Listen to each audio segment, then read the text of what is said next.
As we all know, the main villain of Part 5 got his cheeks absolutely clapped by Giorno. Just some little blonde boy that had a dream. But after me watching Part 5 for the 982nd time, I was wondering, how many times has Diavolo actually died? 100 times, 1,000,000 times, 1,000 times, 10 million times, who knows?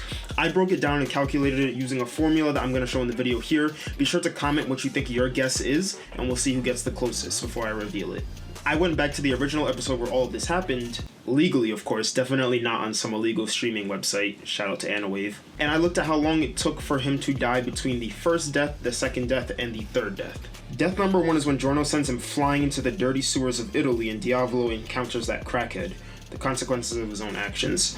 Anyway, this happens at the 3-minute and 40-second mark of the episode where he gets stabbed by the crackhead and wakes up in his next scenario, the live autopsy. The autopsy where he witnesses being cut open occurs at the 6-minute and 9-second mark of the episode. Stay with me now, I know math can get a little hard. After the live autopsy scene occurring, he wakes up in his next death scenario in the middle of the street at the 8-minute and 5-second mark, and then he dies by getting hit by a car and put on live leak at the 9-minute and 15-second mark.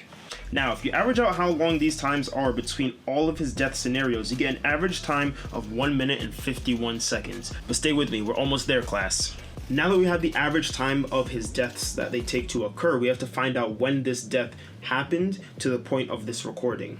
According to the JoJo wiki, his death loop started April 6th of 2001. Before anyone says it, yes, I know there's technically infinite possibilities of how he dies, so some will be shorter or even longer than others, hence why we just took an average based on the data that we have present.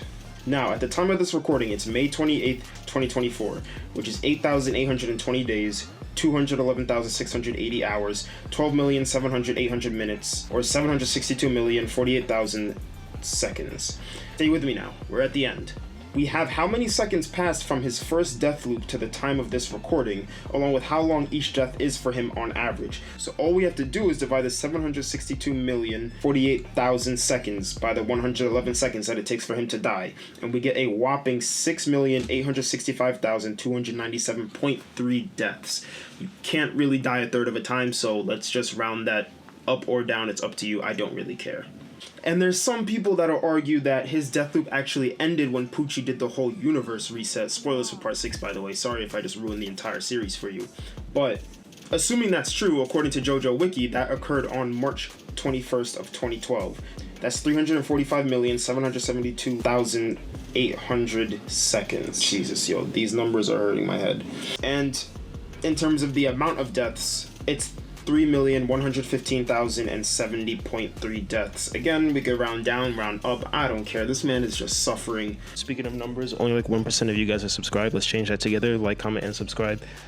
And I'll see you guys next time.